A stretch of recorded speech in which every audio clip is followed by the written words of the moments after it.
అయితే ఇప్పుడు ఇతను ఎందుకు ఇవ్వాలి నాకు అది అర్థం కాదు.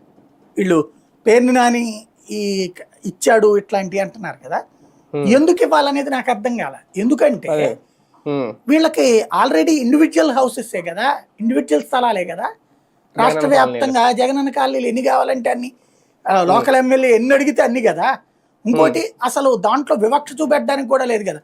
వైట్ రేషన్ కార్డు ఉన్న ప్రతి ఒక్కడు అర్హుడే అయ్యాడు కదా. అది ప్రభుత్వమే ఇస్తున్నప్పుడు అది ఖచ్చితంగా 10 లక్షలు తక్కువేం లేవు వాల్యూ చాలా చోట్ల. ఈ కన్స్ట్రక్షన్ కూడా పూర్తయితే 20 లక్షలు అవుతుంది అక్కడ వాల్యూ. అవి ఇచ్చారు కదా ఎన్ని కావాలంటే అన్ని. అప్పుడు మళ్ళీ ఈ పట్టాలు ఇవ్వడం ఎందుకు? అట్లాగా ఇచ్చిన పట్టాలని వీళ్ళు చివరిలో ఇచ్చారా? ఎందుకంటే పాత ఎంఆర్ఓ సంతకంతో ఉందని చెప్తున్నారు, అవి వీళ్ళే చేసేసారని చెప్తున్నారు. అది ఎంఆర్ఓ ఆఫీసులో ఉండి అవి చేతికి ఇవ్వకపోతే వీళ్ళు ఇచ్చేసారా? ఎందుకంటే కొన్ని చోట్ల ఏమైందంటే జనము మీరు కన్స్ట్రక్ట్ చేసి ఇవ్వండి అని చెప్పి తీసుకోవాలి కాగితాలు, కన్స్ట్రక్షన్ చేసిన తర్వాత ఇస్తారనేసేసి.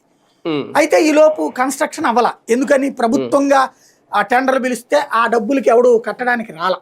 ఏది 30,000 35,000 రూపాయలకి కన్స్ట్రక్షన్ చేసి ఇవ్వమంటే ఎవడు రాల. జనాల్ని మీరు కట్టుకోండి అయ్యా అంటే ఆ డబ్బులతో ఏం కట్టుకుంటామని చెప్పేసి ఆగిపోయినటువంటి చూసాం. అందువలన ఆగిపోతే ఇక ఎలక్షన్స్ దగ్గరకు వచ్చేసినాయి అని ఆ కాగితాలు ఏమన్నా చేతికి ఇచ్చేసారా?